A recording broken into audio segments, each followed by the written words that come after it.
So today for my narrative speech for when I learned a valuable lesson in my life, I decided to use the moment from a situation that happened at my job once. And my attention getter is, "The customer is always right" is a motto that was popularized by Harry Gordon Selfridge, John Wanamaker, and Marshall Field. The reason you should listen to me is because this speech is an encounter that I had on first-hand experience. And the reason this speech is relevant to the audience is because I feel like my audience should care about this topic for two reasons. One, if you haven't worked in the customer service industry, I'd like to give you an insight on something that happens regularly in this business. And two, so that you will see how it feels to be in our shoes. So, the first main point is the phone call. So, it all started I've been working at Lowe's for over 2 years now. And the location that I work at is one of the few in the country that has a drive-thru.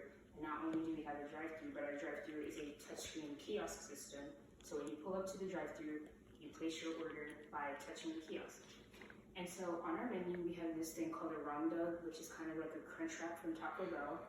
And it comes with queso in it as like a dressing of some sorts.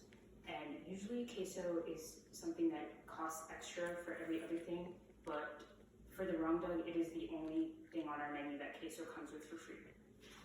So on our kiosk, for some reason, if you since the queso already comes with the Rum Dog, you don't have to touch it on our kiosk system. But if you do touch it, it will charge you for it. So this lady made the mistake of accidentally hitting the queso button. I guess she didn't know that it already comes with it, and then it charged her for it. And so she got her food and she left. And then she called the store, and I'm the one that picked up the phone, and I was like, "Hello, I was at Bartram, this is Joyce." And she was like, "I just came through your drive-thru, and I see on my receipt that they charged me for queso, but I didn't get a side of queso." And so I went to go look up her order in the computer, and I printed out her receipt, her detailed receipt, because you get two receipts. There's a detailed one and then like a regular one with the prices and stuff.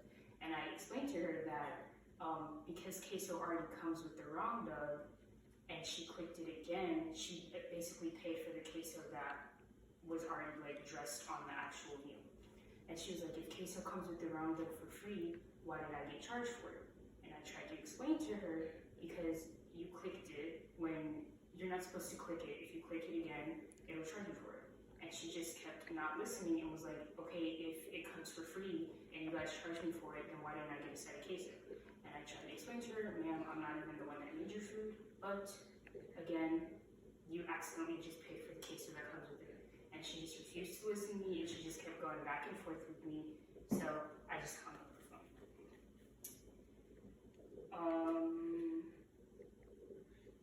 So then after the call, not even an hour later, she ended up emailing the store and started twisting what happened, saying that she got charged for it and we didn't give it to her, even though I tried to already explain to her how it goes, and she just refused to listen. She twisted the way that the phone call went, and she said that I was rude and a disgrace to the company, and et cetera, et cetera. So I ended up having to sit down with my boss, and my boss, I told her my side of the story, and then my boss told me during that situation I should have just like let the woman have it, and just instead of just trying to explain it myself to her, we should have just told her that like if she wants to come back another time, we'll just give her the queso for free, because this is something that's not big enough, like it's not that much big of a deal to have a whole situation with the customer for her. We should have just told her that we'd accommodate her next time if she wanted to. And so you see, even when the customer is clearly in the wrong, in the end they're still right. An excerpt for this Forbes article that I read does a job of explaining how this goes. Shep Hyken, a man that writes for Forbes, said, "No matter what the ultimate outcome is with these negative customer interactions, always finish strong.